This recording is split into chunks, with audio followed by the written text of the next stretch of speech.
All right, we are live. So welcome to class number 4. Like I said in the Slack chat earlier, after tonight we'll officially be halfway done, which is exciting. I would say today also kind of marks the turn of what I would consider kind of basic Tableau skills to more advanced stuff. So tonight will be heavy hands-on, getting a lot of practice reps in, and teaching you some skills that will really kind of elevate your data viz, not just data viz, but really data science skill set, all encompassing. So it'll be very exciting in my nerdy opinion.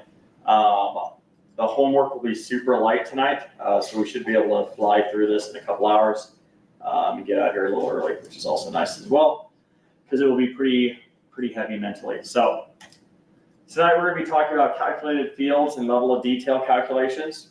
This is really, and we'll get into it kind of during the lesson part here, but we showed one calculated field on Monday with the DATEDIFF. So creating new data points in your data set using some really powerful syntax that Tableau has included. And then level of detail calculations, really what that is when we group by different dimensions, that's the level that we're grouping by, but you actually don't have to group by those dimensions when you pull stuff over onto the chart. You can group by other things in the background as well. So tonight will really just be around how do you manipulate data to create a viz that you want. You guys have all worked with some data sets now outside of the Superstore data. You know that data isn't always perfect and it has things that you may or may not want, things that it doesn't have that you need. So tonight will be how do we get better at actually creating the data for ourselves so that we can make something beautiful with it in the viz side as well. But as always, we'll kick off with storytelling. I think we had 3 people. So if one more person, if one more person can shoot me the link to their Tableau public, that would be fantastic. You will get some imaginary extra credit. But if not, no worries. So this is the order that were sent in. Actually, Marcus, let me pull yours back open. Yeah, you can use mine. That's cool.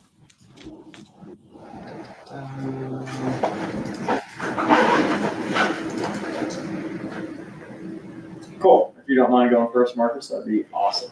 Yep. Are you able to kind of move through this for me? Yep. By chance? Okay.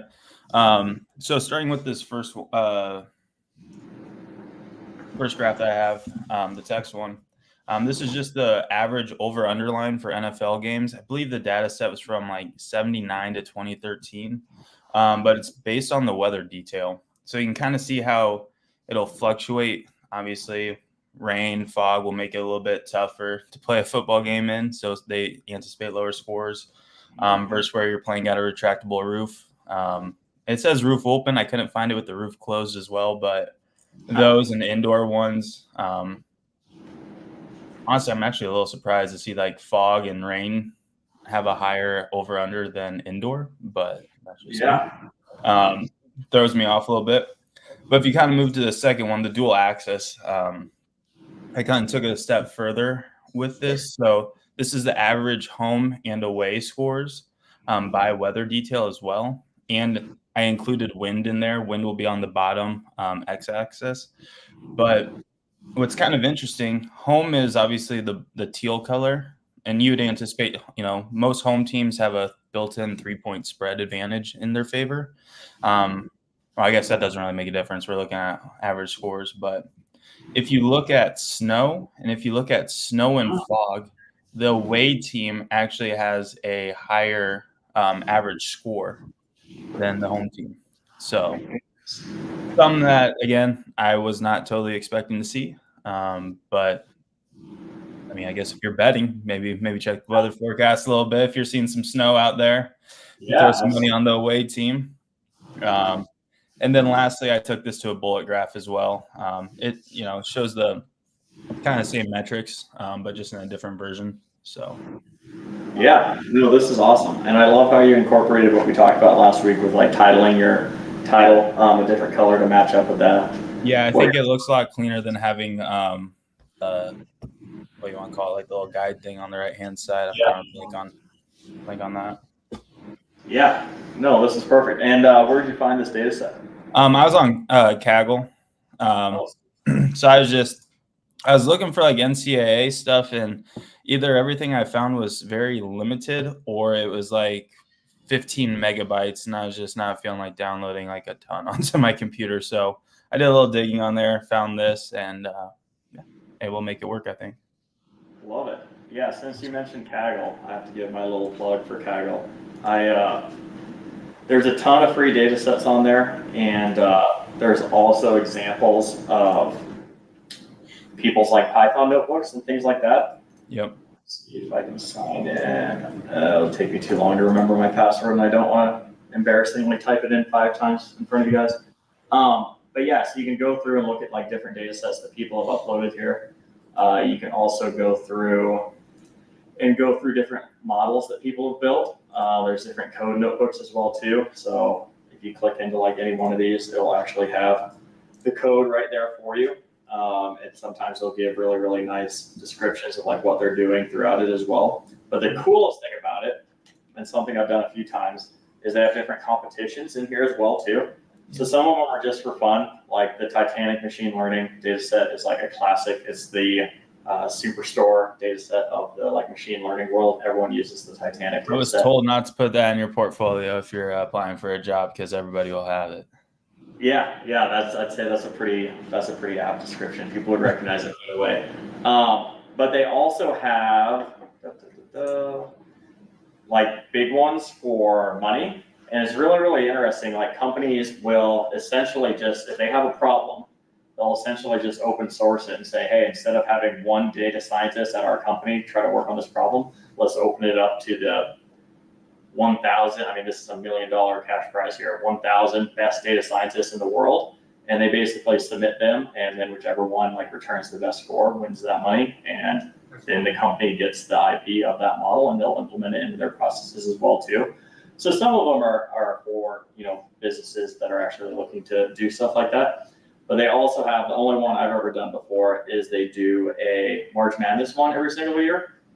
And it's super cool. It's really, really straightforward. Like tens of thousands of people enter every year, so they make it really easy. But you basically submit just an Excel, like a CSV of every possible matchup and like your prediction of which team you think or your model thinks will win. You also have to submit your model, like the code to it as well, so you're not just going through and like typing what you think will actually happen. But it's really cool, and like as every day goes on, it updates like the leaderboard and stuff like that. It's super fun to watch. I think the best I've ever gotten is like top 100, but not in the money, unfortunately, because I think it's like a $25,000 prize if you win. No one's ever got it 100% right. There's some pretty. Let me see if I can find it real quick. Mr. Buffett needs to keep the $1 billion bracket going. Yeah, he does.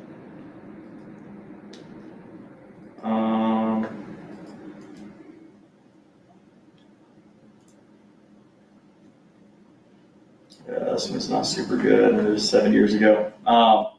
Okay, so we're the other way.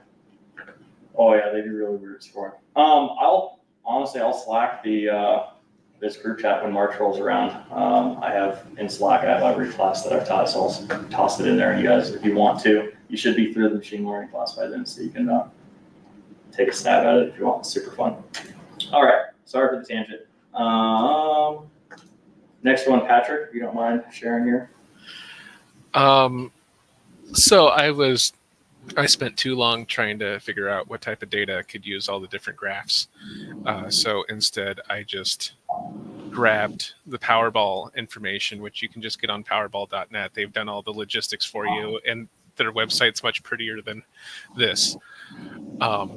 And so I just kind of leaned into being terrible and giving bad color examples and on all that fun stuff. So across the left, the top squares, and the side heat bar is 1 through 69. And how many times they've shown up in the Powerball in the since 2015, because apparently in 2015 they changed all the numbering around.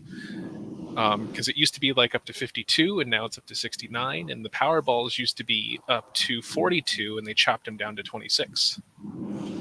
So this is all the information since 2015, and with the terrible pie chart is all the Powerball numbers and how frequent they've been. landing. And so if you're one of those people that see a Powerball number that doesn't get much love, you might make a ticket off of it thinking it's about time that number lands. Or you could just lean into the more common ones like 64 with 22 popping up on the heat map. I know it's terrible. It's hard to find everything. But the orange going around the wheel. Yeah.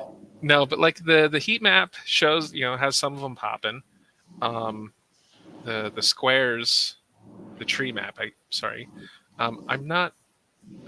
just don't like it. I don't like tree maps. I guess that's an opinion of mine. But I picked out the coloring, and I find it funny that 37 landed exactly in the middle. Yeah. And then obviously the dots on the side. The number in the dots is how much they've shown up along with its size. Then on the second half is how many states have had the full-blown jackpot winners since 2015, with Indiana taking the crown. Yeah, what's going on in Indiana? Wait, we've really had 10 people win the Powerball here? I feel like I've paid attention to it for a while. That's in the last, 20 years. 10 people in the last 20 years.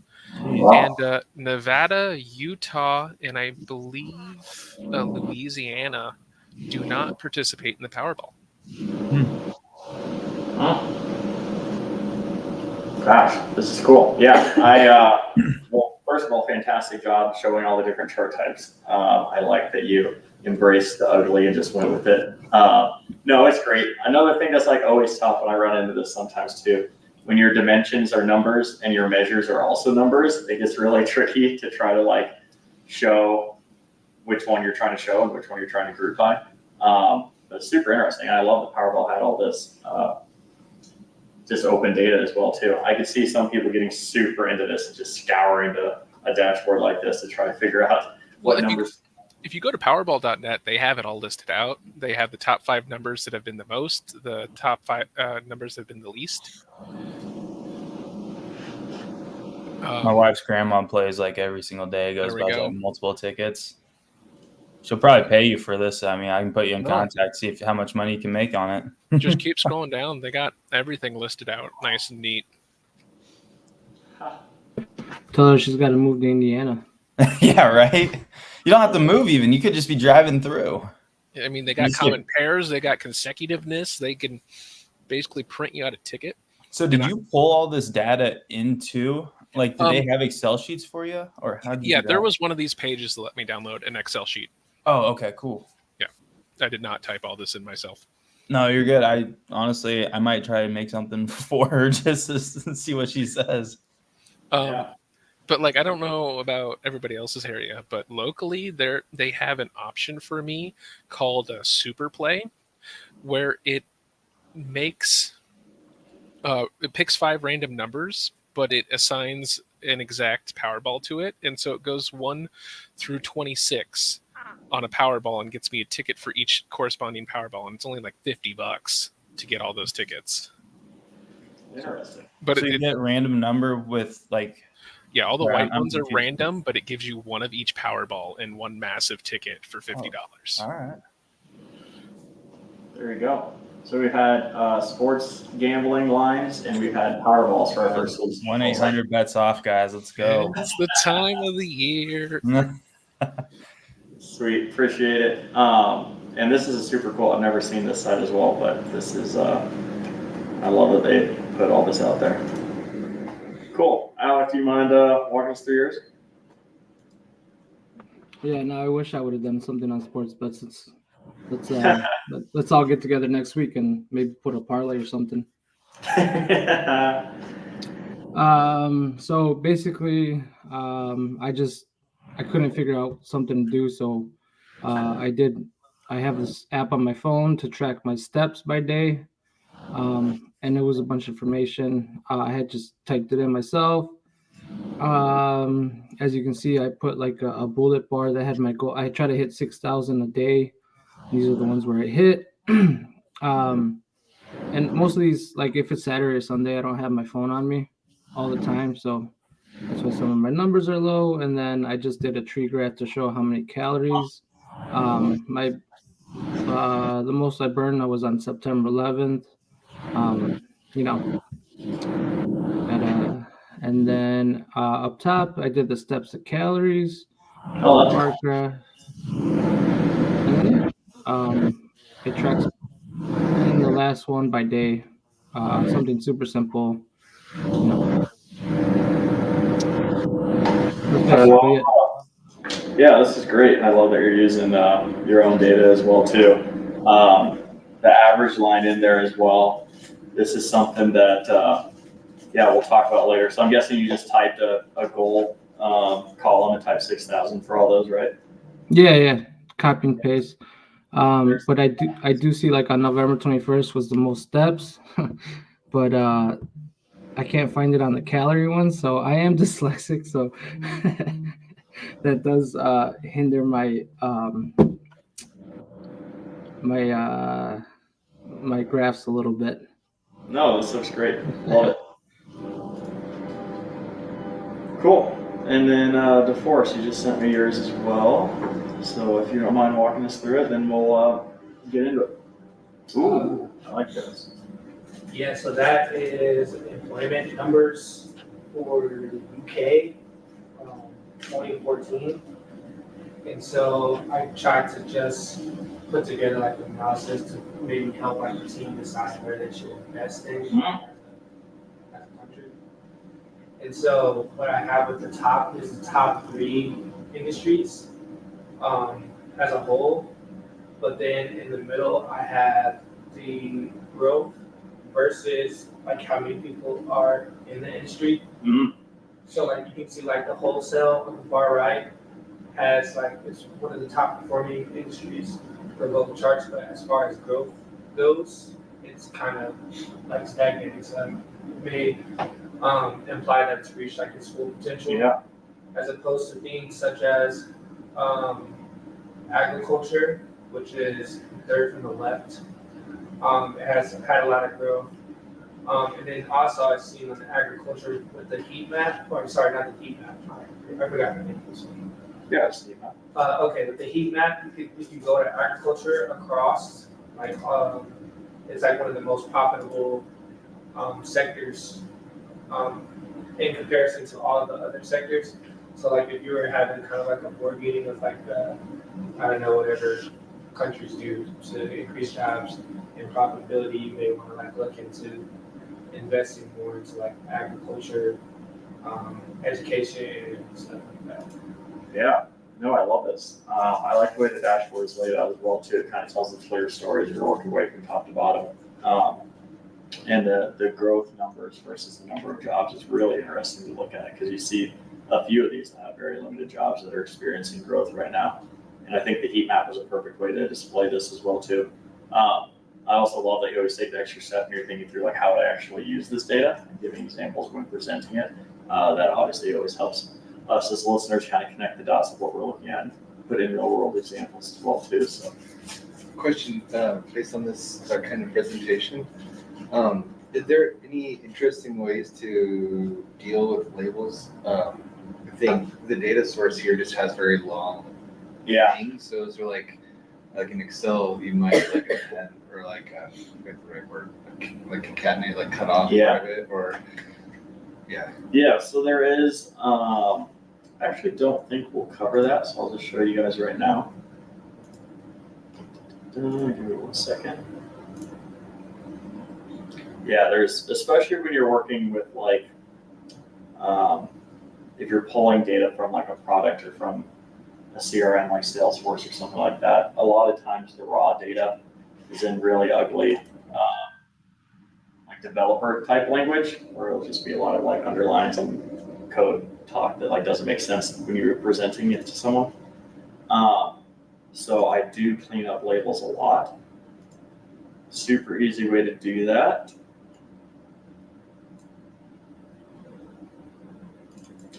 If you just right click on your, right here, there's a thing called aliases. And you can just change these to be whatever you want. Let's just change change this one to be like office. And then it just updates it like that. So you can change them individually. I'm sure there's also and tonight what we'll talk about is calculated fields, and the homework assignment is find a new calculated field that we didn't talk about. So this could be a good use case for that. But I wonder if there's like a trim.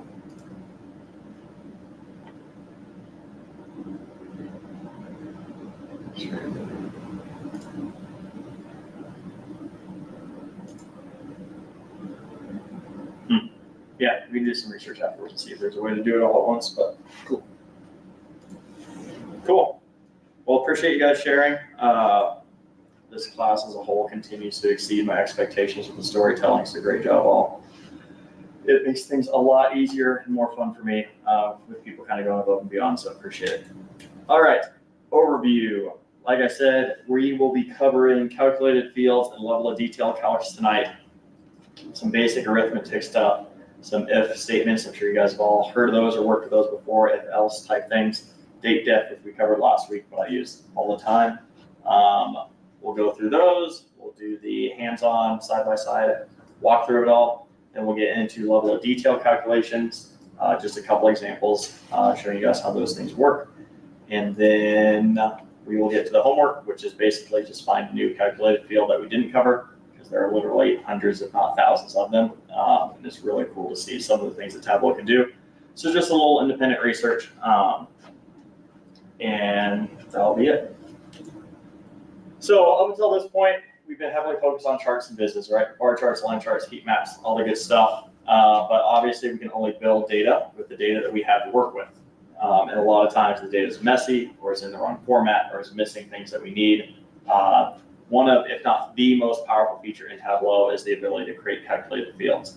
So I'll say calculated fields a lot tonight. All you're doing is just creating a new data point for you to work with. So think about it in the Excel version.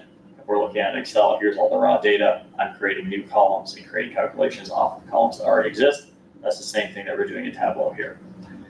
Level of detail calculations are essentially just calculated fields on steroids. So I'll get into what I mean by that in a bit here. But essentially everything that we do if you're creating a calculated field is on the row level. So you're looking at the column or the field on one row compared to another field on that same row and creating a new calculated field for that. Level of detail calculations let us use things from multiple rows and bring them up to a single row. It'll make more sense once we get to that section. But those will be the kind of the two topics tonight: level of detail calculations and just calculated fields. So I mentioned this a few times, night one. Why we do Tableau first, and why we do data viz first. It does a really good job of what I refer to as a full stack data scientist. So you're doing the data engineering, you're doing the data analytics, you're doing the data science, you're doing the data viz. We've touched on a lot of data viz stuff and some data engineering stuff with the joining on night one. Tonight will be really, really heavily focused on kind of data engineering and coding and getting your feet wet in that and putting in the application of data visualization. All right, so basic arithmetic. This is just really, really basic, but we'll start basic and work our way up. So if we wanted to just create any sort of addition, subtraction, division, multiplication, anything like that between two fields that we already have, you can do that in Tableau. For example, an example that we'll work with a lot tonight is a profit margin calculation. So we have our total profit that we made on each one of our orders in the Superstore data. And we have the total that the sale is for. If you just divide profit by sales, it'll give you a percentage of how much profit or your profit margin that you made on that order. So for example, what I'm showing right here, every single order that we have right here, we made $42 on this order. It was a $262 sale, so that's a 16% profit margin. We actually lost money on this one. It was a $958 sale. So there's a negative 40% profit margin. So you can see for every single row in our data, we created a new field, and then we can work with that field. However, say I want to aggregate that profit margin up to a category level. It actually makes more sense. I don't know why I build PowerPoints, because it just makes more sense to do in Tableau. So let's say, and you don't need to follow along for right now. If I were to create that profit margin field, actually give me 1 second.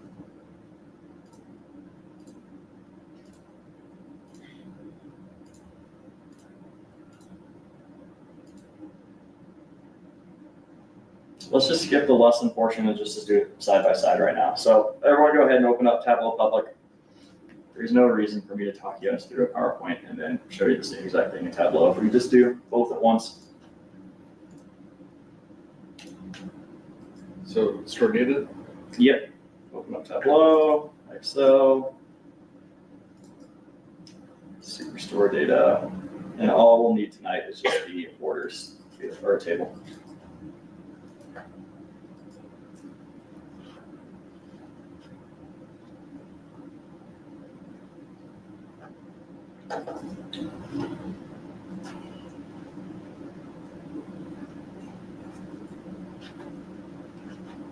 All right, as people are getting this pulled up, we'll make this really, really easy. Let's just drag category onto rows. And let's do, to start with, just to filter down our data a little bit, let's bring order date onto filters and select month, year. And just choose any month, it doesn't matter. I'm gonna choose January 2014. All this is, the only reason I did that is so we're not working with tens of thousands of rows. Tableau just goes quicker if you're working with a smaller amount. Says what month? Yep. The one that says month, year. So it would be this one, month, year.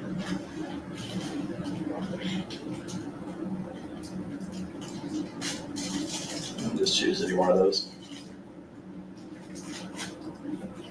Okay, and then I lied. Let's get rid of category and drag on order ID. Ignore the warning because we filtered them out at all. So this is exactly what, again, I'm going to use the term level or level of detail level a lot. What I mean when I say level, what's the level that we're working on, is basically what's the row. So right now you can see that every row has an order ID. So what we're doing right now is we're working on the order level. Every row in here is an order. If I brought in category instead, we'd be working on the category level. But we're going to bring in just order ID to show this. Let's bring in sales and profit. And then let's just do show me real quick and change that to a text table.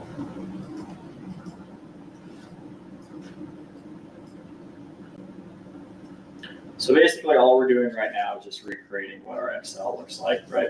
We have our order IDs here, we have our sales here, we have our profit here. Nothing, even though it says sum of profit and sum of sales, since we're summing them by the order ID, it's pretty much summing up one thing, right? This order cost $4 and we made $1 profit. Okay, so now to create our calculated field, we hit this little drop down and select create calculated field. And we're going to call this profit margin. And all we're going to do is type in profit, hit tab. So I'll make this a little bigger for everyone. Divided by sales, hit tab. Another kind of Tableau tip and trick. If you don't want to type those things in, you can actually drag them onto your calculated field pane here. I don't know if it's quicker or not, but I just learned that about a year ago. So I always like sharing cool things that I find. All right, and let's hit OK. And then let's just go ahead and drag profit margin right here under profit and sales.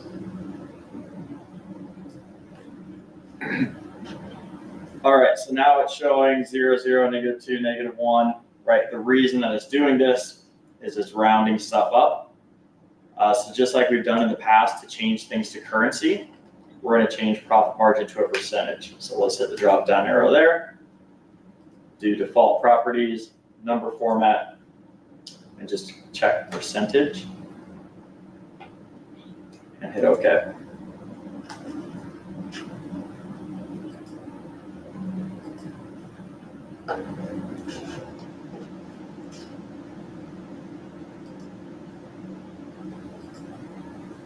What was that last step again? Yep, so right click on the profit margin field or not right click, hit the drop down on the profit margin field we just created. Go to default properties and then number format. And then just choose the percentage option there.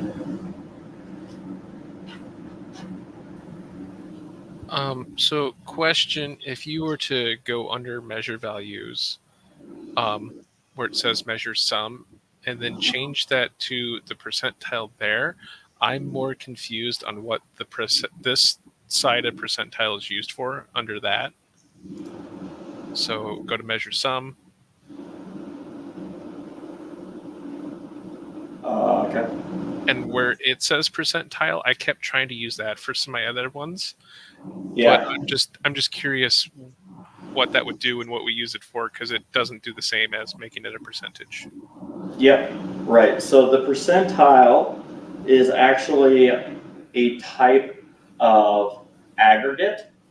So when we just change this to a percent, that's changing the data type to a percentage, or just changing the way that we display it. What this is actually changing the aggregate. So let's not use profit margin so we don't confuse ourselves. But like for sales, right, we can change this to an average. Just make more sense.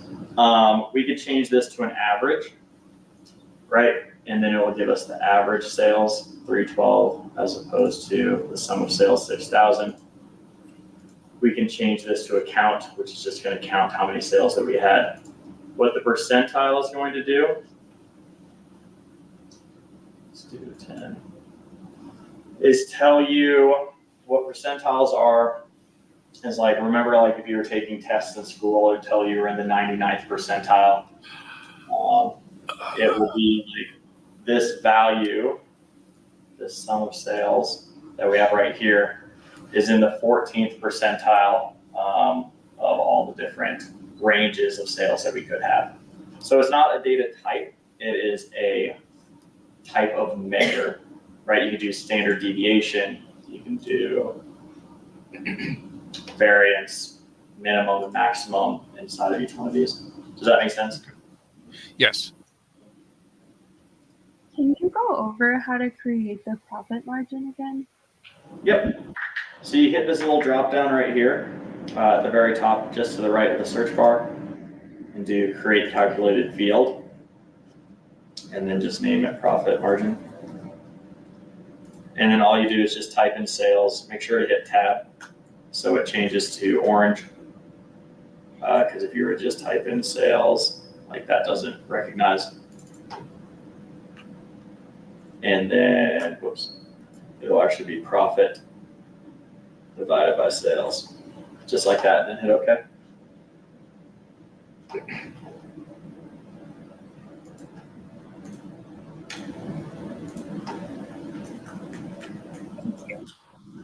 Yep.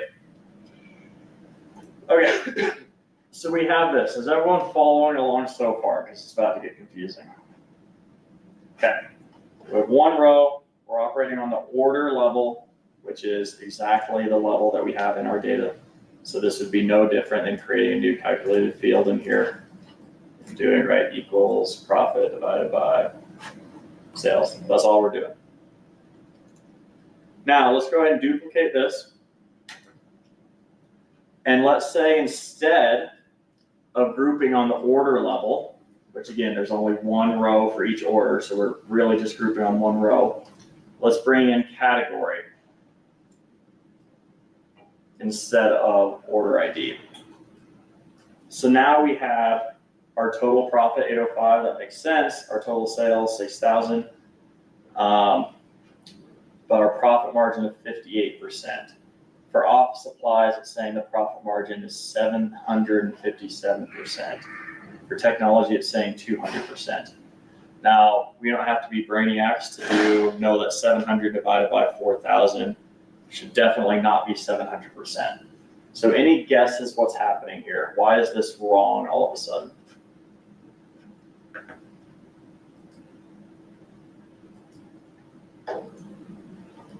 Well, let's look at what we're aggregating and grouping by. So now we're no longer on the order level. right? Now we're actually grouping by something. In here, if we look at this, there's multiple rows with furniture. There's multiple rows with furniture. So we are grouping on the category level. We're summing up our profit. That makes sense. We're going in, we're taking all these different profit ones for furniture, we're adding them all together, and we're getting the total sum of profit. That makes sense. Same thing with the sales. That makes sense. But if you look here, we're also summing by the profit margin. So in our data, in our rows, we're going through and we're saying, okay, these two are both furniture, so let's sum these up. This one's furniture, let's sum this up. This one's furniture, this one's furniture, let's sum this up. So we're summing up this new profit margin field we just created. Do we need to make it an average? We could make it an average, yes. But for the sake of the example here, I'm not going to do that, but yes, that would work. If we change this from a sum to an average, right? Just like when I was showing that percentile, do average. Now it's going to go through and average all those. To show you how you can work with calculated fields differently though, let's create a new one. And let's everyone change this one to average profit margin like that. And then let's drag profit margin back on there again. So we have the sum one just for examples. So here's the average, which again works because we're averaging up all the different rows and grouping by the category. But let's create another calculated field to get your brains thinking about it this way. Let's call this profit margin dash grouped. Now in here, in calculated fields, you can actually aggregate things as well too. So you don't have to just work with the individual rows, you can aggregate it. So what I mean is, let's go ahead and type sum profit divided by sum sales. So it should look just like that. And hit OK. Now what this is going to do, let me go ahead and open this back up. Now my calculated field is going to create the measure, the aggregate, the grouping, in the calculated field. So it's going to sum up all the profit for whatever we're grouping by and divide by the sum of all the sales of whatever we're grouping by. So if I drag this over, oh, it's showing 0. So again, we're going to have to change that to a default property number format percentage.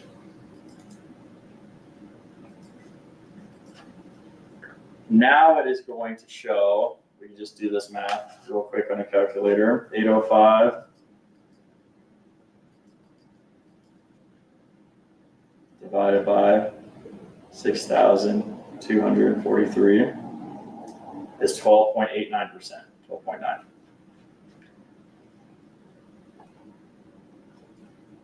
So see, really what this is trying to illustrate is why it's really important to know what level you're operating in. And when I say what level you're operating in, is what are you grouping by? Here we're not grouping by anything in our previous one. So we don't need to do anything inside our calculated field here. We can just say, hey, take the profit for the row divided by the sales of the row. That's totally fine. However, in this one, it's not taking the profit for the row divided by the sales for the row, right? The 700, the wrong one. It's taking it for each individual row and summing it up all the way to the category. However, we put our aggregate or our measure type in the calculated field, like we did here, sum of profit divided by sum of sales. It will do that calculation in the calculated field. So now these numbers make sense. And Okay, you'll notice. Sorry. So like, so the first one, the order was just because it was a bunch of different individual orders, correct?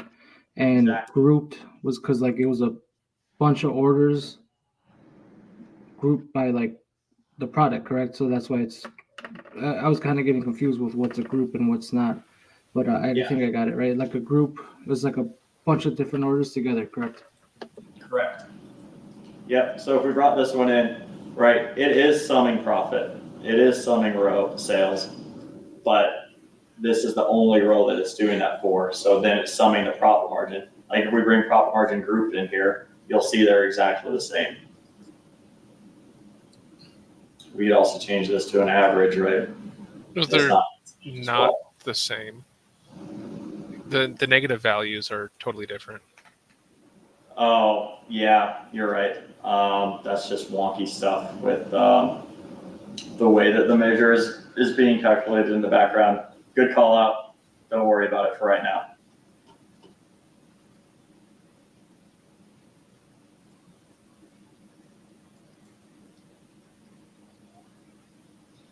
Okay, does this make sense?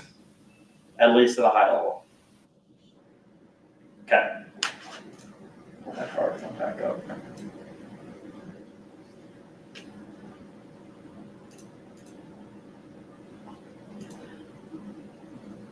Oh, and then the last thing I was going to say is Tableau will then call this. Notice how it says some profit, some sales, average profit margin, some profit margin group. Now it has this new AGG. That stands for aggregate. So that's just calling out you're already aggregating inside of your calculated field. You're already taking the sum of things. So it's already aggregated, whereas these were aggregating the measure just right here, sum, average sum. This is already aggregated together. So if you say AGG in a calculated field, that just means that you've already performed some aggregation in it.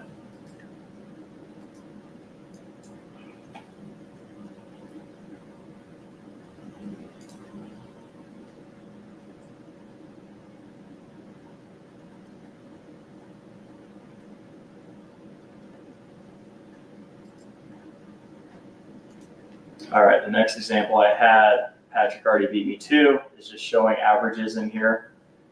So if we wanted to show the average profit margin, right, we don't need to create an aggregate here.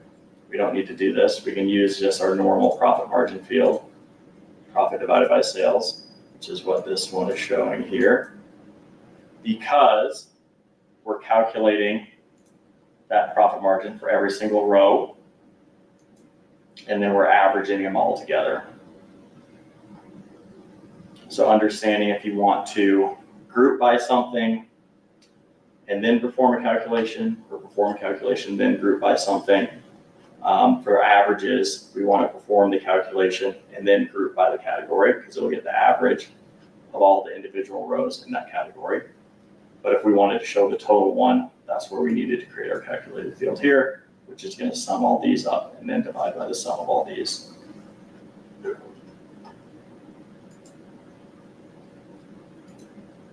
All right. Level of detail, important to understand. As always, as we get more reps, it'll make more and more sense. An easier one to understand, and in my opinion, a more fun one, is if statements. So this is, if you remember, I think it was night 2, we were trying to highlight Texas and keep everything else gray. And I was like, well, there's a few different ways that we could do this. This is one way that we can do this. So let's bring in subcategory. Let's create a new sheet. Let's bring in subcategory and drag it onto rows. And then let's bring sales in and drag it onto columns. Let's say that we wanted to highlight our phones. Is that the biggest one? Yeah, phones. So let's create a calculated field. And let's just call this phone highlight. Have any of you guys ever worked with if-else statements before, either in Excel or SQL or anything, or at least aware of what they are? Logic games, things like that. Okay, so really basically identical in Tableau. You start by typing if, and always just kind of hit tab over, so it'll make sure it's the right syntax. We're going to type in if subcategory equals, and then a single quote. And let's type in phones, and then another single quote. It's always important to type it in exactly as it appears here. So it's a capital P, it's plural, it has phones in there. Then you just type then. And let's just call this, let's just type in phones. And that might be confusing. Let's type in highlight. I'm gonna hit enter just because I'm running out of space with my big text. Actually, let's just do it this way. So this is gonna look at every single row and say, hey, if the subcategory is phones, then I'm going to return highlight. So this will be, again, picture this is a new column, this is a new data point that we're making. It's checking the column phones and looking at every single row, or it's checking the column subcategory and checking every single row. For rows that say phones, it will return highlight. Now we need to do, what are we gonna do for rows that don't equals phones? So you type in else, and we'll just say not. And then the last thing, kind of the three key pieces of an if statement is you need to end with the word end to let Tableau know that you're done with your if statement.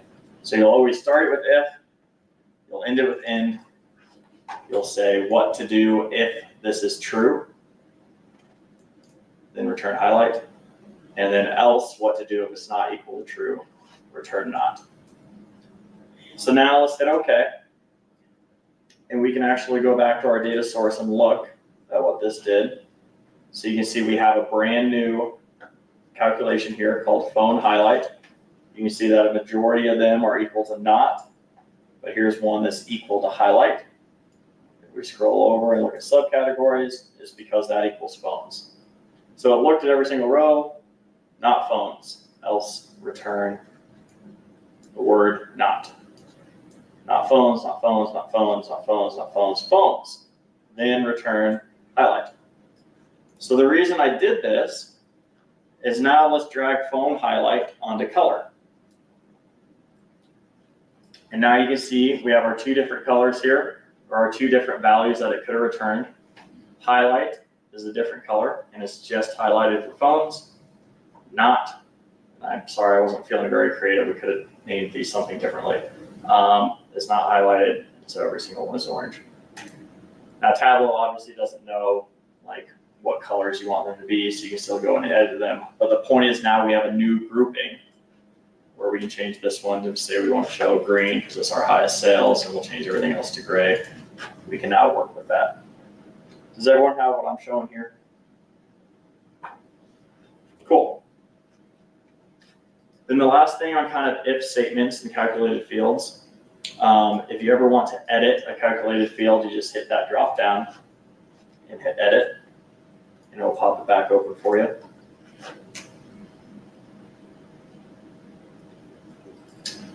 I'm going to add some spaces here just to show you guys. There's one other kind of key piece in an if statement. So I mentioned you have to have if, you have to end with end, and then you have to have what to do if true, then else. But you can also add multiple conditions. So maybe I don't want to just highlight phones. So if I want another condition in here, right, if subcategory equals phones, then highlight. And the key word here is else if. So this is going to say if subcategory equals phones, then highlight. Else if subcategory equals, let's choose another one, machines, then let's just return other highlight. You can name these, you can return literally whatever you want in this specific example. Like I could return ASDF 1, 2, 3, right? All we're doing is just making sure that we have a different value for each one of these. And hit OK. So now we have if subcategory then phones, subcategory equals phones then highlight, else if subcategories equals machines, then whatever else. So the else is the catch-all. You can have as many different else ifs as you want.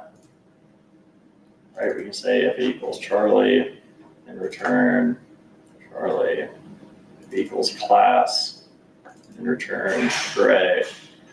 These values aren't in there, so they're not going to return anything, but it's going to check each one of these. Phones, highlight, machines, ASDF, Charlie, class, Gray. And then the last else, it doesn't check anything. Just anything that doesn't hit any of the prior conditions, it will return the word not. So now you can see we still have our not for everything else. We don't have Charlie or ASDF because none of those conditions were met. And now we have this new one, ASDF 123, which was created because this equals machines. So question for you. So this is even going back before you have the machines part. I got it created. I moved on to color. When I go to edit color, it only gives me the not option. So then I I'll select a different color. When I hit apply, it still changes literally every single thing, even the phones one, to a different color. I'm just not sure where I went Is wrong. your one highlighted? Or is it What? gray? No, even phones is the same color bar as everything else. Okay, so I'm guessing it didn't get picked up. So let's edit this. And let's make sure that phones right here is typed in. Make sure there's no like spaces before or after it. Make sure the P is capitalized. Make sure the S is on there as well too. Yeah, I got it capitalized, spelled correctly. Really kind of rattled. Not rattled, but confused. Do you have any extra spaces or missing spaces in the code that he's showing? God, I don't think so. One. Can you, Marcus, can you copy and paste this? What exactly we have typed in here and just Slack it to me? Yeah, you want me to put in just the whole chat? Yeah, it doesn't matter. All right, you guys can all see my nice probably mistake that I'm totally just missing right here. Are you pressing tab? No, I'm hitting just space. Okay, yeah, I was because he was saying tab and I was pressing tab and it wasn't working for me. Okay. All right, guys. Well, here goes nothing. Here's what mine is showing.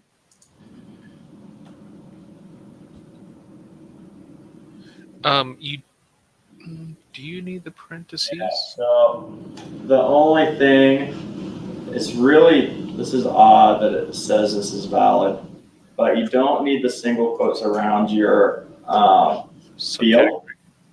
Around subcategory? Around subcategory, yeah. Oh. Because then it's anything in the parentheses, it checks for exact typing. So it's looking for the bracket subcategory typed out somewhere in the file. Well, shoot. All right. That just fixed it. I literally took those out, and yeah, now everything works great. Cool. Yeah, and a good way to remember that is like it will be colored orange if it's referencing a field over here. Okay. Right, any of these on there, they're orange. Anything in gray or black is something that we're typing ourselves. All right. Right on. Well, thank you for the help. Sorry to delay class. No, you're totally fine. Can you share your code one more time? Share the calculated field. Yeah. Yep.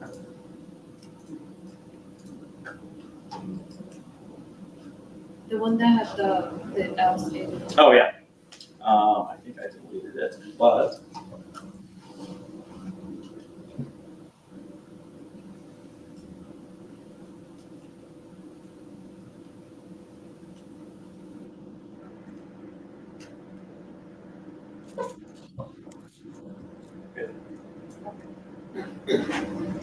Yeah, of course. So now if since it's on the side, if I look up if I have a new sheet and I just drag phone highlight into it, is it just gonna pop up phones? So now this will be, again, even though it's a calculated field and we created it, in the data, it's just like any other field that we have. So if we created a new field, we use it in this specific instance to right, show the color of the bar. But if we drag it into here onto rows and show sales, now we'll show the sum. We'll combine a couple things that we've learned, right? Obviously, the right way to change this would be edit this and change this from highlight to something more descriptive like phones. But just for the sake of showing an example that we covered earlier, let's say that this is how it actually looked in the data.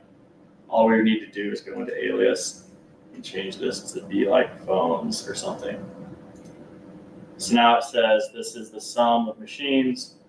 This is everything that's not a machine or a phone. And this is phones. So maybe we'd want to put this in like a bar or a pie chart or something. And we can say, hey, a vast majority of our sales aren't coming from phones or machines, but here's our phones and machines. So we can use it just like any other field that we have.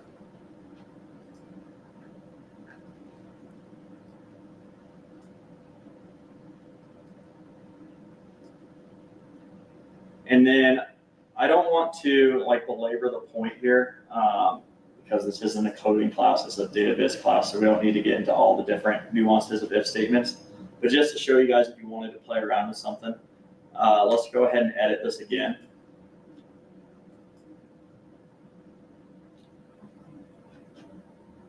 And let's get rid of our else if completely. So it's back to where we started. If subcategory equals phones, then highlight else not in. We can do whatever sort of logic things that we want in here. So let's say if subcategory equals phones or subcategory equals machines,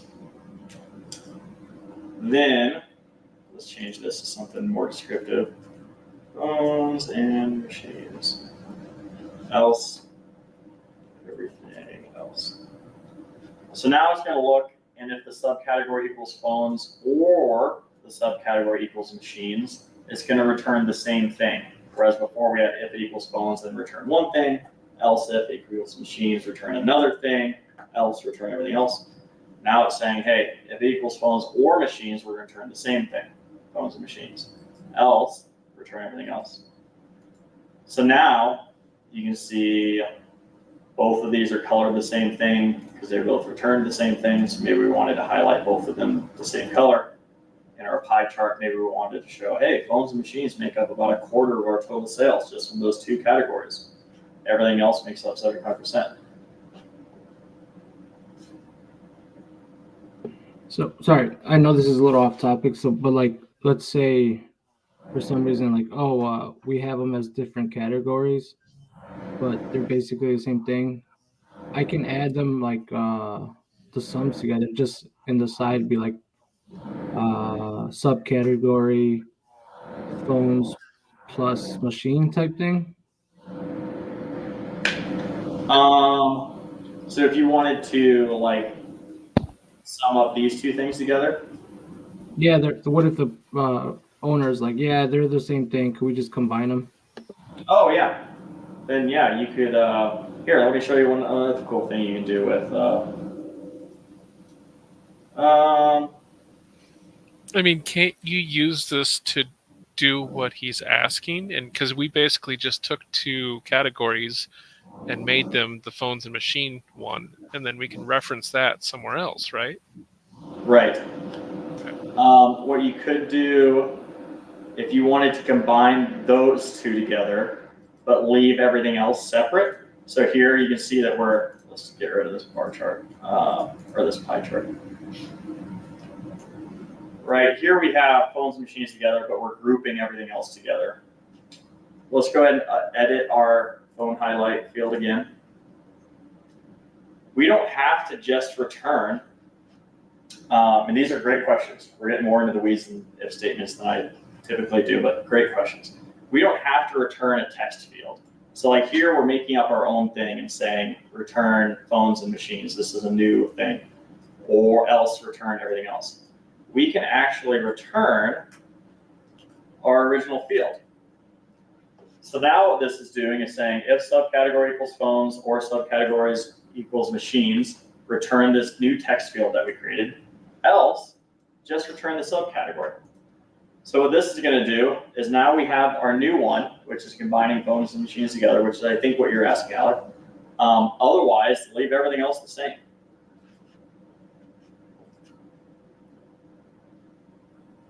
I feel like I'm learning more here than I did at DeVry University. Could you go back to that really quick? Sorry, I'm just a little, like, just roll over it real quick. I'm just a little slow right now. No, you're good. All right, or subcategories, machines and phones and machines. Else subcategory. All right, that's where I was different. Thank you. Yep. I can't tell you how many times in my life I've not had a chart work, and it was because I had a stupid space inside my text here, or I'll miss a capital letter, something like that. It's really annoying, but stuff like that screws me up all the time.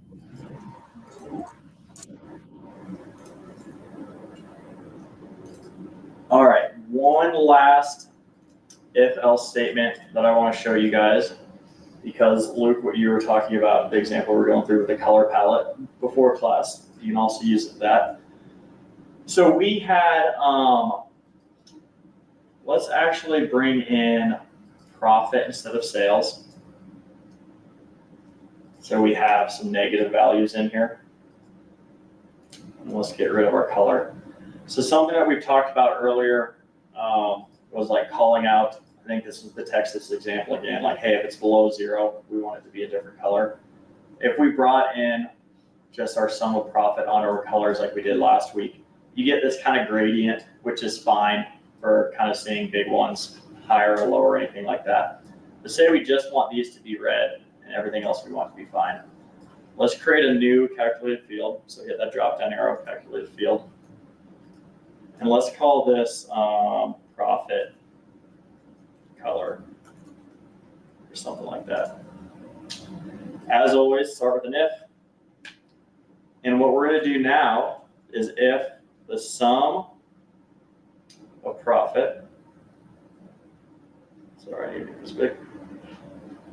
And a good helpful reminder, if you don't know what to type in here, always just look. It'll always be exactly the same as it is up in your columns. So if the sum of profit is less than 0, then bad. Else, so the only thing left, if it's not left less than 0, the only thing that it can be is greater than 0, right? Else, good. And then again, as always, end it with end. So if sum of profit is less than 0, then bad, else good, end.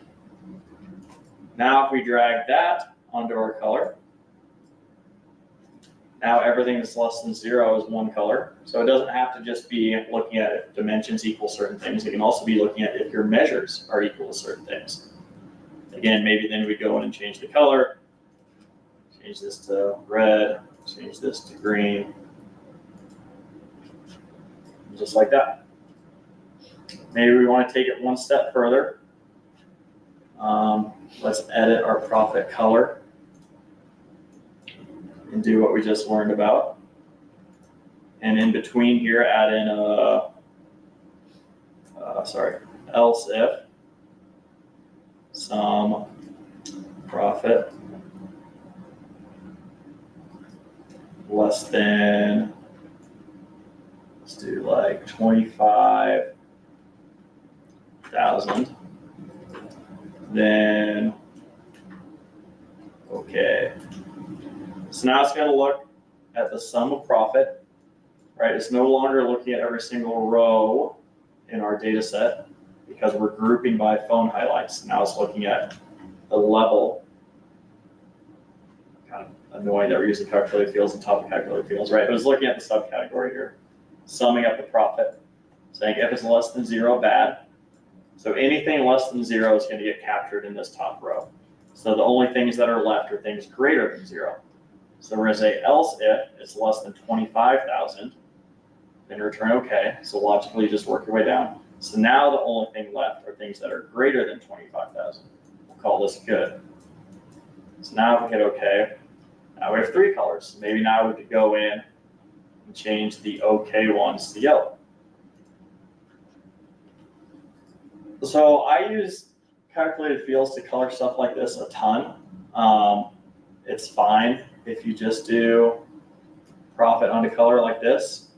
But again, you're not going to get as much flexibility as an else if statement would have.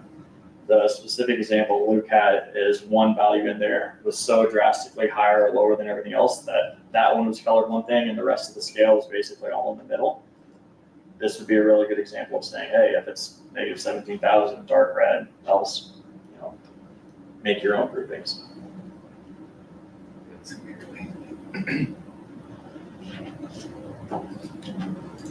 Okay, let me see if we're logical. Let's do one more, because this is a quick one. We'll cover this real quick because we actually covered it already last week. But just to kind of connect the dots and how, now that you have the full context, last week I just kind of showed you how to do it. That date diff that we did, again, just another calculated field, right? We did days to ship, and we typed in date diff, if you'll remember. This is, again, just another calculated field. It requires three things: a date part, a start date, and an end date. Again, anytime you're using a function in here, it will tell you what parameters it needs. So the date part we did was just day.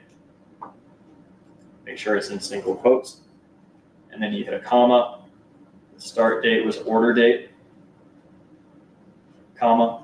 The end date. And you can see as you go through and add different commas, it will bold whatever the next value it needs is. So it knows you have the date part, it knows you have the start date. The last thing it needs is the end date. And that was just the ship date. So this is going to calculate the number of days between order date and start date. Anytime, so we know that the orange ones are fields from our data set. The blue ones are functions. So these are built-in functions that Tableau has. If you hit this little button, I'm not sure if it's shown by default or not for you guys, but this little expand button to the right, it will actually tell you exactly what this function is doing. So DATEDIFF returns the difference between two dates where start date is subtracted from the end date. The difference is expressed in units of date part. Then there's some additional stuff. Anything in here, you'll see how it has start of the week in brackets. Those are just optional parameters, so we can ignore that. And then it gives you an example. It also shows in here, and again, this will be the homework, is to go through some of these. These are all the different built-in functions that Tableau has for calculated fields. So you can click through any one of these. Say you want to do case, you want to do a ceiling, so around 3.14 up to 4. You want to count, you want to build a correlation between two different things, you can do that. Here's the date diff that we just did. Here's the date add. So you can click through these and see what they all do. And again, that will be the homework. Or if you're just looking for something specifically, obviously you can type in what you're looking for and see what different options that it has as well too. So days to ship, date diff, remember their days between order date and ship date. And again, I think what we did last week was just looking at the ship mode.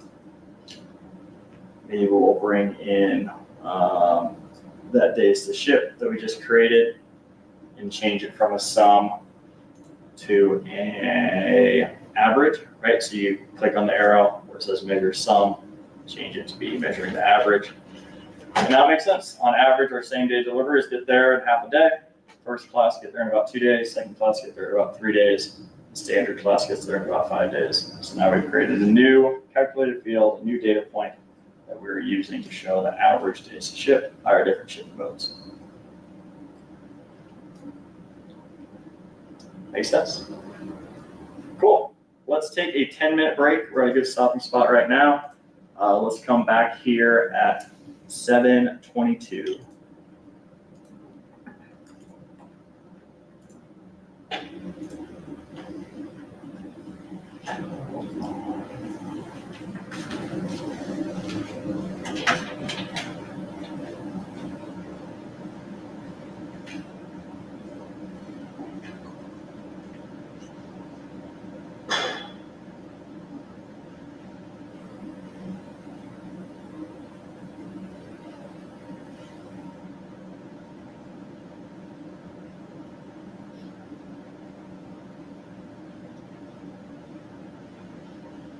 10 minutes.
I feel behind about 30 minutes ago, 40 minutes ago.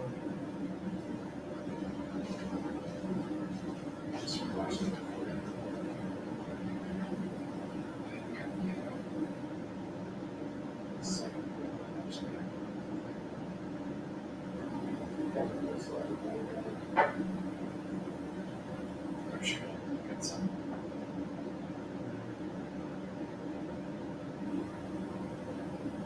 I've done this type of stuff before, like I found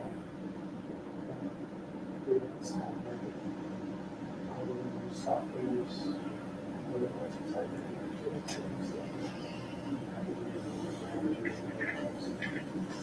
to try to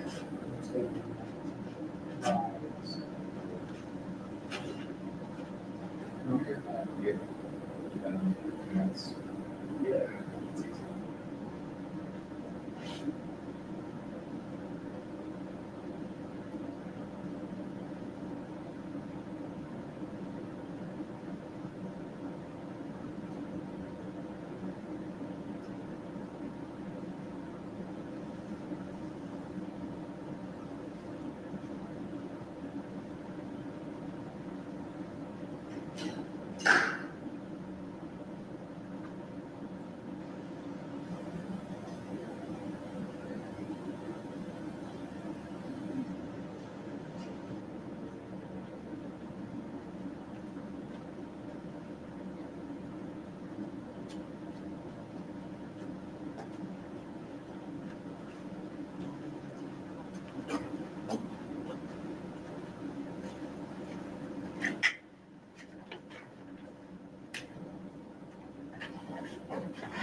How'd you do in fantasy this week?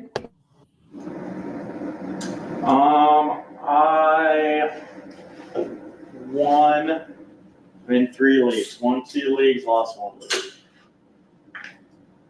I went 3-0, but I don't even know how. There's 2 of my teams. I'm like, I'm barely hanging by a thread. Yeah.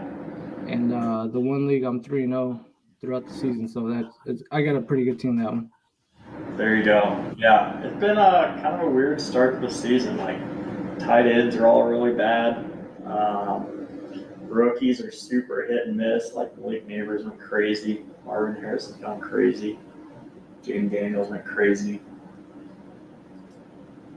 And kickers are also, it's just been a weird start. I don't know. It's not as consistent as normal, I feel like. No defenses. Like the Raiders lost to the Panthers. I streamed them this week.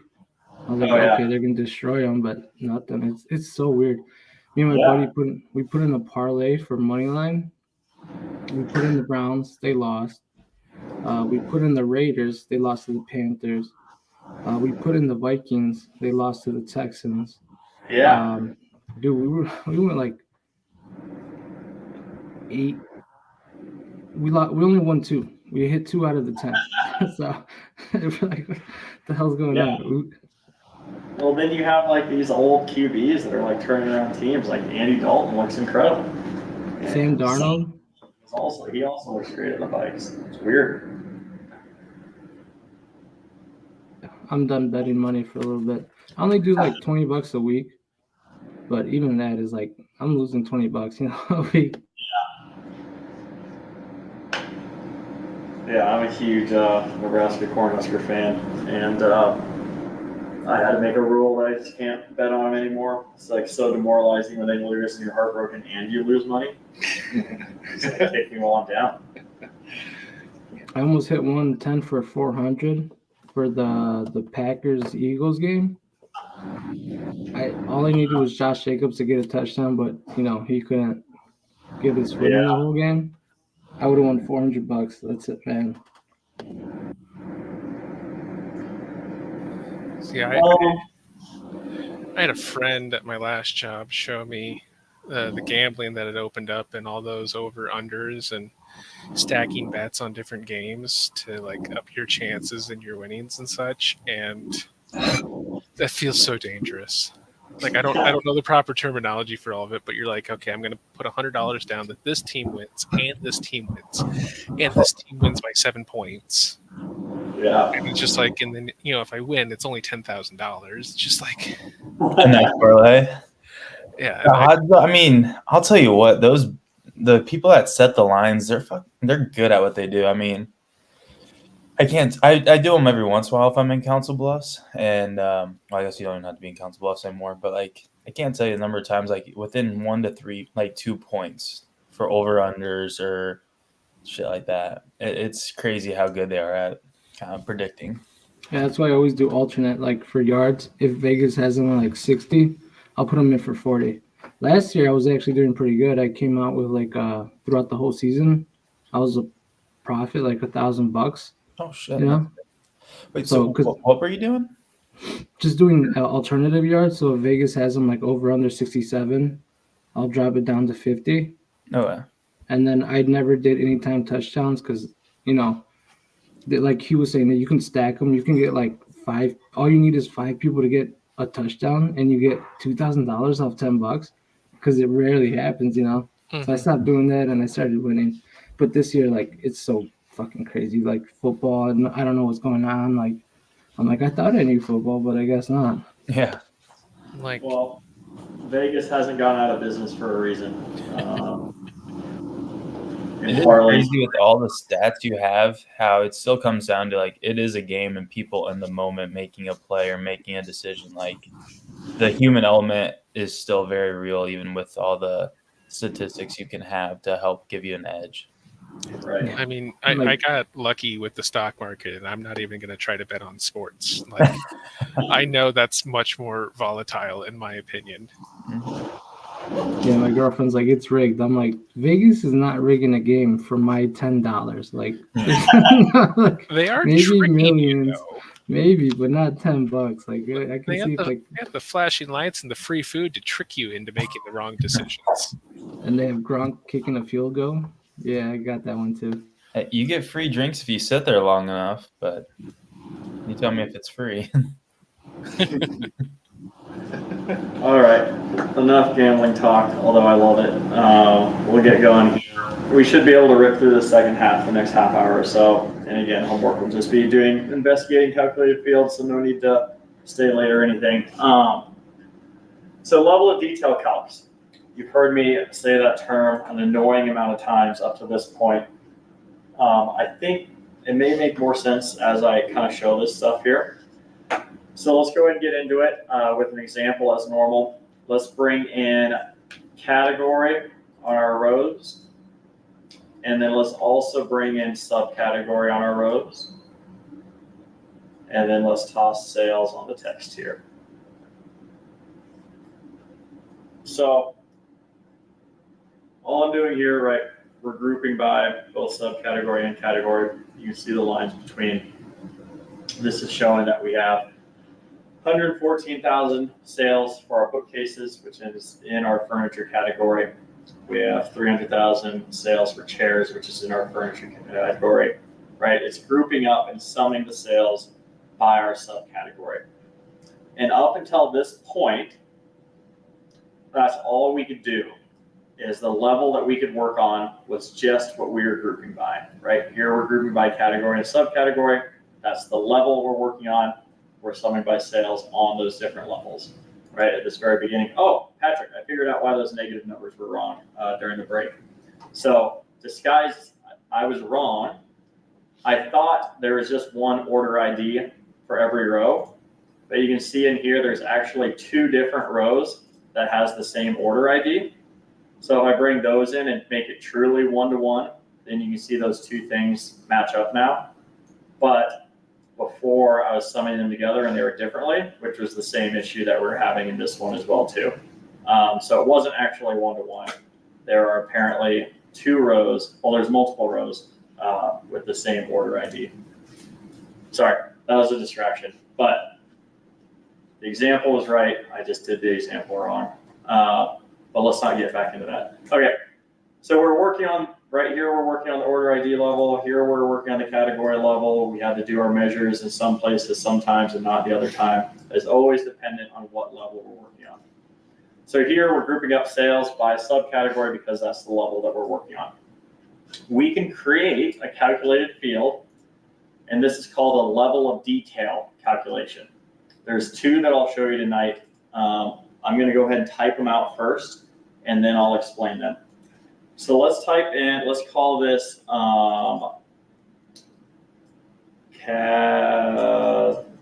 sales by category.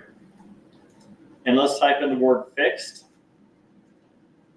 and then hit enter or tab, whatever works for you. And we're going to type in, sorry, let me make this bigger. We're going to type in category. And again, I'm going to talk through it, then we'll go back and explain it. Then we're going to do a colon here. And we're going to type in sum sales. And then we just need to close the bracket. So make sure that you have this typed in exactly. Curly bracket, the word fixed, both of those should be blue. Category, that should be orange. A colon, which should be blue. Sum of sales, just like we've done before. Blue because it's a function, orange because it's a field, and then close up the curly bracket. Does everyone have this typed in? Cool, let's hit OK. And let's drag sales by category over to our text as well. Let's make this a table, sorry. I just did show me a table. So now, does everyone have this? Sorry, I did that table kind of quick. Okay, just make sure you have measure names up here on the columns, category and subcategory on your rows, measure values over on your text. And you should have these, or if you had what we just had before, you can just go show me and hit text table.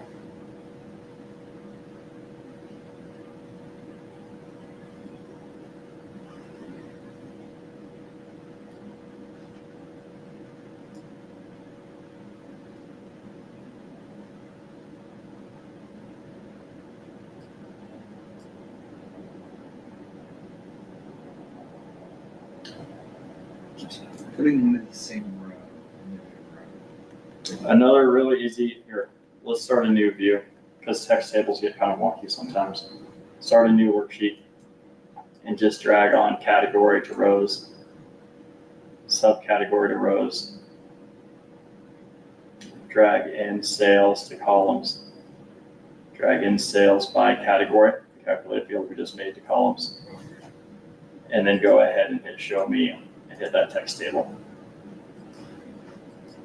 Text tables to me are kind of like pie charts where they're really annoying to build from scratch. So I pretty much always just toss them in a normal bar chart and then hit the show me. You guys have this now? Good.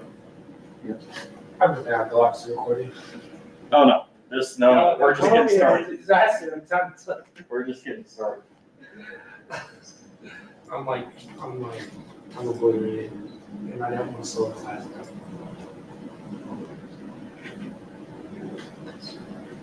I don't have like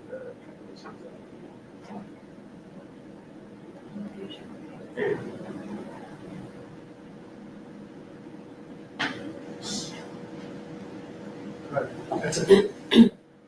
All right, so now we made this, let's rewind and let's talk about it. What we just created was called a level of detail calculation. What that means is we defined the level of detail, the level that we're aggregating to, the level that we're measuring, outside of just what we're grouping by. So here, the first sales that we topped in, just our default sales function, is grouping by subcategory and category, right? That's why we have 114,000, 328,000.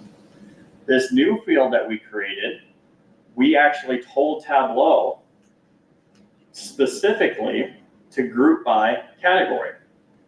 So now, right, if you're just to sum all these up, you can see that the sum of those four fields, you just highlight however it pops up the sum, is 742,000. That's exactly what we're showing here. So what we did here, let's open this back up, sales by category. And I'll explain the syntax now. We said, hey, ignore the groupings that we have up here and fix the grouping just on category. So we're completely ignoring subcategory now. We're fixing by category. And then for each category, sum the sales. This would be exactly the same as if we were to draw a category up to our rows and drag sum of sales up to our rows. But this is completely independent of anything else that we have on our chart here. So if we had, like instead of subcategory, let's say we had region in here, doesn't matter, 742. Say that we had segment or something, doesn't matter, 742. If we look in our data source here,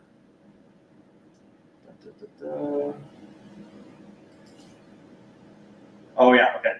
Level of detail calcs do not pop up in your data source like normal.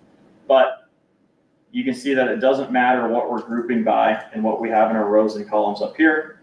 For furniture, it's always going to show 742. So let's bring subcategory back in here. So why that's important, why would we ever want to do that? Say we wanted to create a calculated field that was comparing the sales by subcategory with the overarching category. Now we have a new data point that's not even in our data set. It's just created inside a Tableau, and we can use it to work with it like any other time, any other data point. So let's create a new calculated field. And let's just call this % of sales. And just do a real basic arithmetic calculated field and just do sales divided by sales by category. I think it's, okay, that works. So now if we drag that over,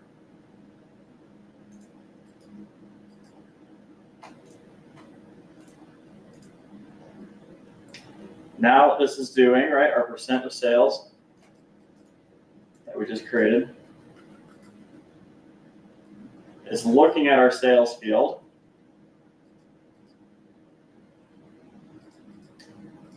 and looking at our sales by category and we created a new data point, percent of sales, that has nothing to do with what we're grouping by, because it has that 742 number. So if we add all these up, you can see that it adds up to 1 or 100%. So we were able to calculate bookcases make up 15% of our total sales in furniture. Appliances make up 14.95% of our total sales of office supplies. These are all 719.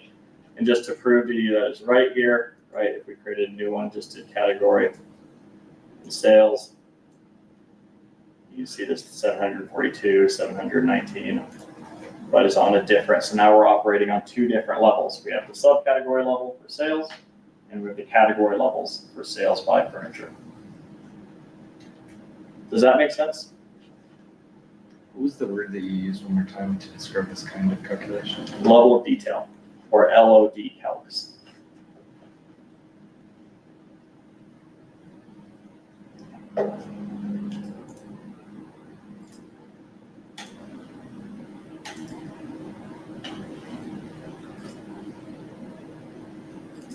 All right.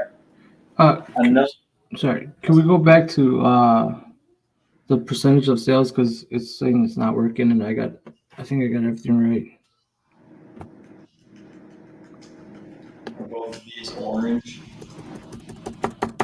Okay. Yeah, I know where it is. And then also for the first sales by category, you put 2 dots into the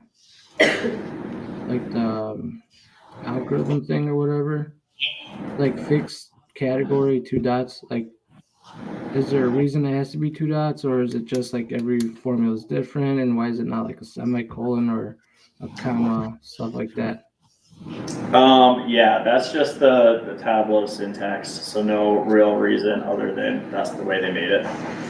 Okay, and like, is there a way that I'll know like that it's gonna be the 2 dots or something else, or? Yeah. So if you look over to you can use this handy little search function right here. Again, anything that's blue is a built-in function by Tableau.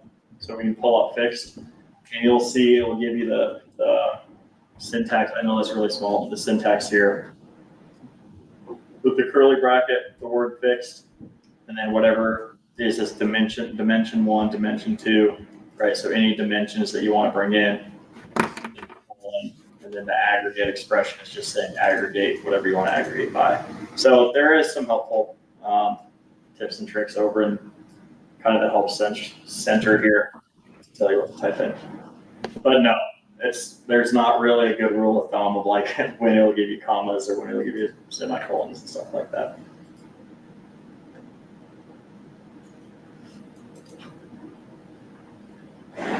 Here's the if that we had earlier, right? If, expression, then, expression, else if, so on and so forth. Always use the examples too. All right, so that was one example of a level of detail calc. Pull this back open. I think the only other one that we're covering, are called window functions.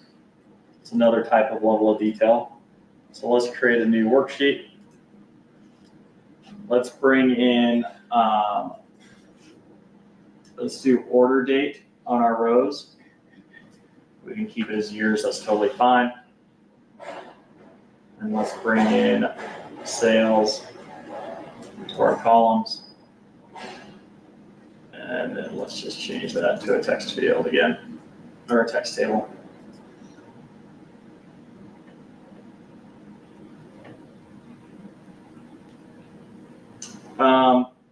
Here's another kind of Tableau neat tip and trick. If you ever want to quickly change your rows and your columns and don't want to drag stuff around, there's this little button here called swap. So if you want stuff to go up and down instead of side to side, you can swap it back and forth.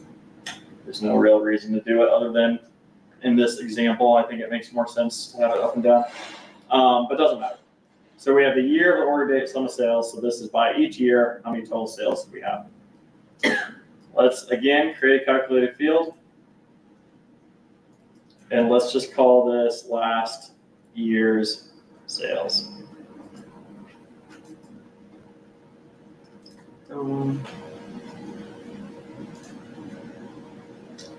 We're going to use a function called lookup, LOOKUP. So what this is going to do is, again, another level of detail calculation. So we're changing the level that we're operating on. Although in this case, we're not going to change which category we're grouping by. We're actually going to change which row we're grouping. It'll make more sense after I do it. Okay, so we have lookup. Our expression is just going to be our sum of sales, right? So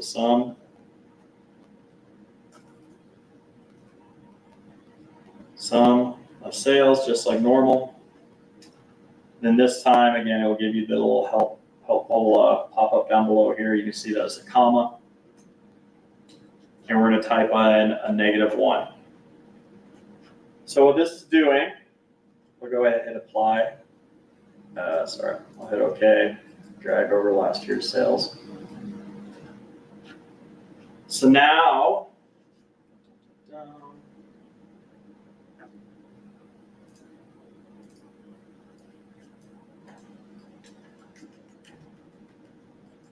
we have our normal year, 2014, 2015, 2016, 2017.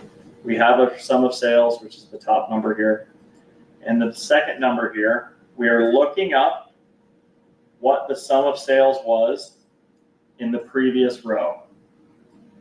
So it's saying sum of sales, right? We already have that basic stuff, right? 484. Look up what that same value was one before this, -1, right? We could change that to a 1, and it would look 1 year ahead. We could change it to a -2, it would look 2 years back. Right, so now it says on 2015, we have our sum of sales, which is our first one, 470,000. But we also have last year's sales, which is 484,000. So what that's doing is it's looking up what the sum of sales were one level above this. So obviously we don't have anything for 2014 because there was nothing above that. But now we have 2015, both what it was in 2015 and what it was before.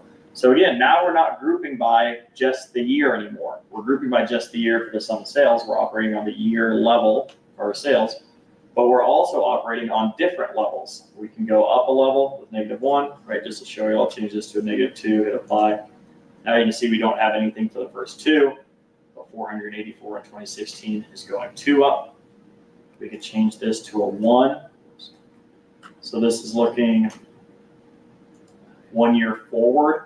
So we no longer have anything for 2017, but you can see in 2016, we have the sum of sales and what it was the next year. Why would we want to do this? Change it back to a -1. Say we wanted to show year-over-year sales increases or decreases, right? So we can create another calculated field, just call this year-over-year change or something. And we can just do, let's see, sales minus sales. No. We will do sum sales minus last year's sales. And the reason I have to have sum around the first one and not the second one is if you look into last year's sales that we just created, we're already summing it, right? So this one is already aggregated. So year-over-year change, whoops, is now operating on 2 different levels. Sum of sales is grouping by this year. Last year's sales is grouping by -1 or 1 above it. And if we added that in there, then we can have, okay, this year we made 470,000. Last year, 2014, we made 484. And now we can show, okay, we got 13,000 less this year, 470, than we did last year, 484. So now it's all on the 2015 level, even though we had to pull something from a different level.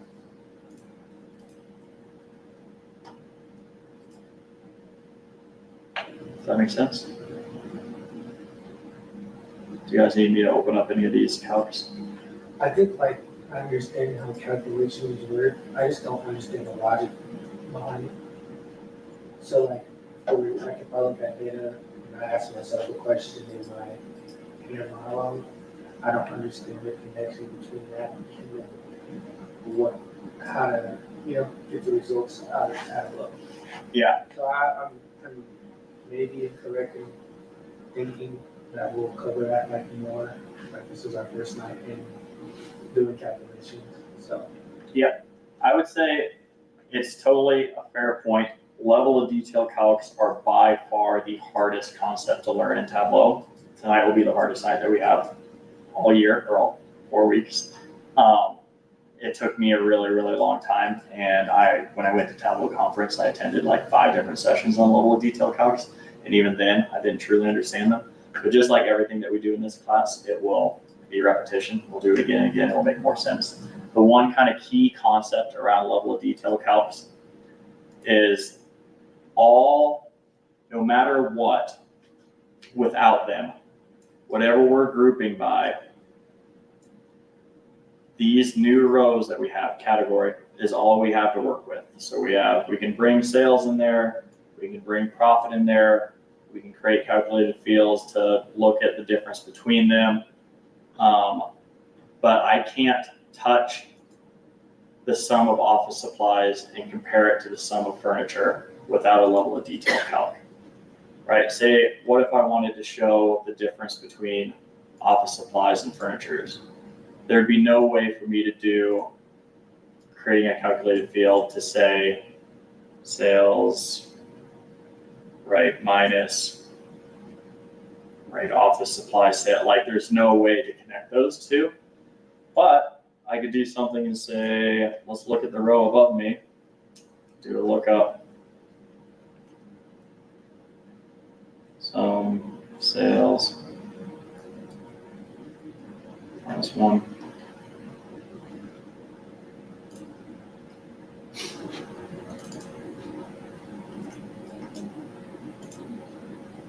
Now if I brought that over,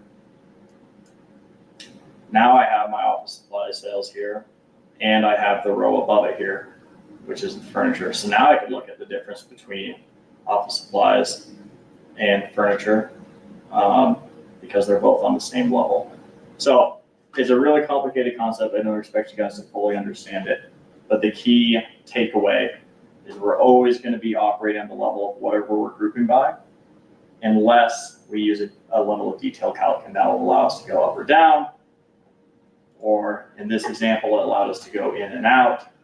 But it's tricky because this is where Tableau starts to differentiate itself from Excel, because not everything is on the same row anymore. We're now creating new data points that exist outside of our data. So it's really hard to visualize it because you can't just go back and look at Excel and compare it to like what it looks in there. So we will do these 4 more times throughout the rest of the course on every single night, and they'll start to click a bit more. But the important piece is we can always, a lot of times beginning people, like when I hired people on the team, would be like, hey, the data doesn't have this. It's like, well, you can make the data have it, and that's what this is showing. There's also 50 different other types of level of detail calculations and 100 different functions. Those are just kind of 2 examples. And as you guys start working with more and more data, there will be times where you're like, hey, this is what I'm trying to do. I know what I'm trying to do, but the data's not set up that way. It's like, okay, well, let's manipulate the data a little bit. But again, this is like a very, very heavy data engineering concept. Like we didn't really cover data viz at all tonight, and that's the point of this course, right? But you can't do data viz unless you have the data to work with it. So these concepts will help you build the visualizations you want to build. It will also help next semester when you start, I think the next one is the SQL class. You will already understand how to manipulate tables and work with data because you have this experience in Tableau. At least that's my goal. If you're wrong, 8 weeks from now, whenever you're taking that class, you can Slack me and say, fuck you, Charlie. Like, I didn't use that at all. Any questions, virtual folks? All right, we are done for the night. The homework section you can do right now if you want. You can do over the next 4 days if you want. You do not need to send me anything. You do not need to publish any. Actually, do send me something. You don't need to publish anything to Tableau. But just go into create calculated field here and just spend 5 to 10 minutes clicking through some of these different things. These are all different functions that you can use inside of Tableau. Find one that you think is interesting or that you could like find a use case for, and you're like, oh yeah, I would use that to do this. And just Slack me the name of the function you found. All I ask is that it isn't something that we covered tonight. For example, you can say is date returns true if a given string is a valid date. I don't know when I would ever use that. It was kind of interesting. Just Slack me is date. That's all I need to know. So I know that you spent some time working on this. And enjoy the nice long break between next class, and enjoy no homework, and enjoy getting out of here at 7:50. Good. Sweet. Thank you guys very much. Have a great night. Thank you.